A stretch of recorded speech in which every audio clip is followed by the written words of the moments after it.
அனைவருக்கும் வணக்கம். Welcome to world village cookery channel. எல்லாரும் எப்படி இருக்கீங்க? 2024 புதுசா பிறந்திருக்கு. உங்கள் அனைவருக்கும் எங்களோட இதயம் கனிந்த ஆங்கில புத்தாண்டு நல்வாழ்த்துக்கள். இந்த வருஷம் நீங்க நினைச்சதெல்லாம் நல்லபடியாக நடந்து உங்கள் வாழ்வு சந்தோஷமாக அமைய எங்களோட இனிய வாழ்த்துக்களை தெரிவித்துக் கொள்கிறோம்.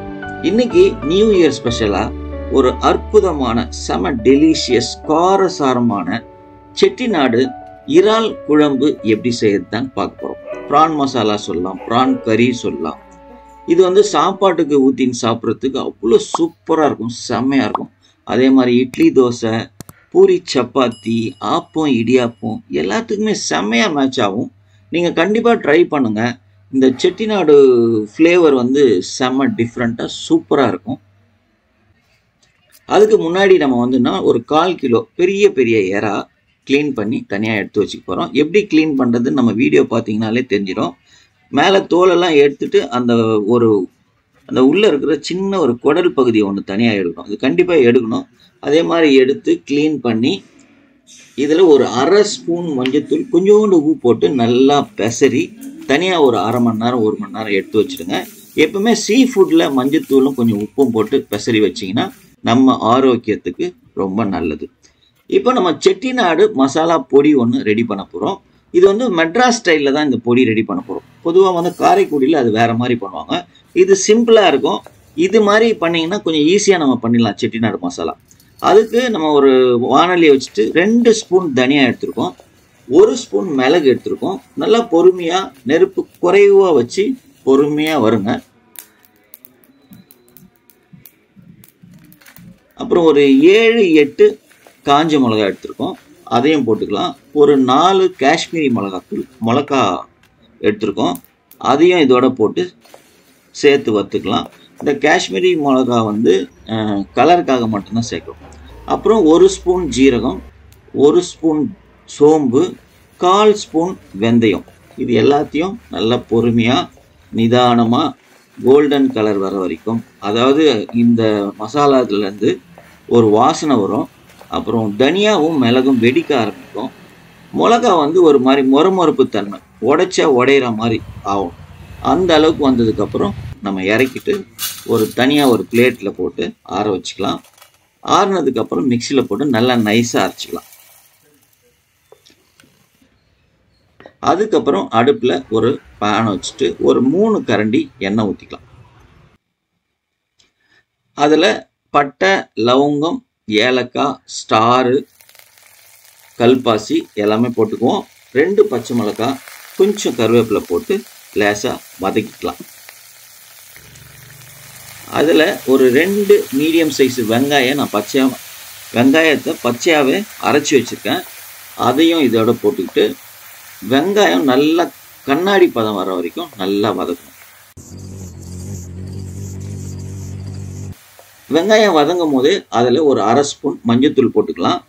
முதல்லையே நம்ம மஞ்சத்தூள் இதில் போட்டோம் அப்படின்னா இந்த குழம்பு கொஞ்சம் கலர்ஃபுல்லாக வரும். நல்லா எண்ணெயில் இந்த மஞ்சத்தூள் கலந்துரும். அதுக்கப்புறம் 1 ஸ்பூன் இஞ்சி பூண்டு பேஸ்ட், இதையும் நல்லா பச்சை வாசனை போகிற வரைக்கும் நல்லா இந்த எண்ணெயில் வதக்கணும். வெங்காயமும் இஞ்சி பூண்டு பேஸ்ட்டும் ஓரளவுக்கு வதங்கினதுக்கப்புறம் 2 மீடியம் சைஸ் தக்காளி, நான் அதையும் அரைச்சி வச்சுருக்கேன், அதையும் இதோடு சேர்த்துட்டு வெங்காயம், தக்காளி, இஞ்சி பூண்டு பேஸ்ட்டு, பச்சை மிளகாய் எல்லாத்தையும் நல்லா ஓரளவுக்கு நல்லா வதக்குங்க. இது ஓரளவுக்கு நல்லாவே வதங்கினதுக்கு அப்புறம் நம்ம க்ளீன் பண்ணி வச்சுருக்கோம் இல்லையா, இந்த இறாலை இதில் சேர்த்துக்கணும். கரெக்டாக ஒரு 2லேருந்து 3 நிமிஷம் இந்த வெங்காயம் தக்காளியோட இந்த இறால் நல்லா மெர்ஜ் ஆகணும், பாண்ட் ஆகி நல்லா வதங்கணும். கொஞ்ச நேரத்துலேயே இந்த இறாலில் இருக்கிற தண்ணிலாம் இந்த கலவையில் இறங்க ஆரம்பிக்கும். ஓரளவுக்கு 2லேருந்து 3 நிமிஷம் வதங்கினதுக்கு அப்புறம் ஒரு 1/2 லிட்டர் தண்ணி இதில் சேர்த்துக்கலாம். உங்களுக்கு எவ்வளோ குழம்பு தேவையோ.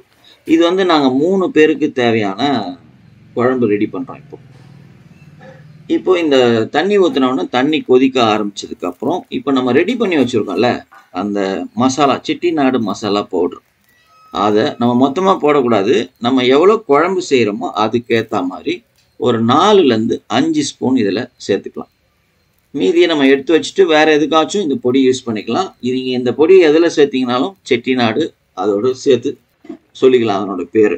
அந்த அளவுக்கு அந்த ஃப்ளேவர் செம்மையாக இருக்கும். இப்போ பாருங்க, குழம்பு பார்த்தாலே உங்களுக்கு தெரியும். பாருங்க, அதனோட கலர் சேஞ்ச் ஆகிடும். இப்போ இந்த குழம்புக்கு தேவையான உப்பு சேர்த்துக்கலாம். நல்லா கிளறி விட்டுருங்க. நல்லா ஒரு 10 நிமிஷம் கொதிக்கணும். எந்த அளவுக்கு கொதிக்கணும்னா இந்த குழம்புல இருக்கிற எண்ணெய் தனியாக பிரிஞ்சு வரணும். இப்போ நம்ம ஒரு 1/4 கப்பு தேங்காய், கொஞ்சம் சோம்பு, கொஞ்சம் கசகசா போட்டு அரைச்சி வச்சுருக்கோம். அதையும் இதோட சேர்த்துறோம்.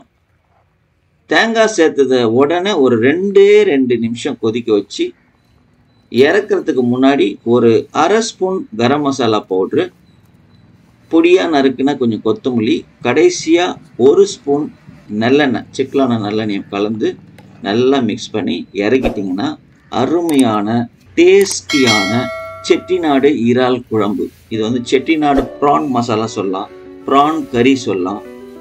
சூப்பராக இருக்கும். உங்கள் நினைவில் நிற்கும் இந்த குழம்பு. நீங்கள் கண்டிப்பாக உங்கள் வீட்டில் செஞ்சு பாருங்கள். எப்படி இருந்ததுன்னு கமெண்ட் பாக்ஸில் கமெண்ட் பண்ணுங்கள். இந்த வீடியோ பிடிச்சிருந்ததுன்னா லைக் பண்ணுங்கள், உங்கள் நண்பர்களுக்கு ஷேர் பண்ணுங்கள். முக்கியமாக நம்ம சேனலை சப்ஸ்கிரைப் பண்ணுங்கள். பக்கத்தில் பெல் ஐக்கான் வரும், அதையும் ப்ரெஸ் பண்ணுங்கள். மீண்டும் அடுத்த வீடியோவில் பார்க்கலாம். நன்றி, வணக்கம். மீண்டும் உங்கள் அனைவருக்கும் எங்களோட புத்தாண்டு வாழ்த்துக்களை தெரிவித்துக் கொள்கிறோம். Bye by.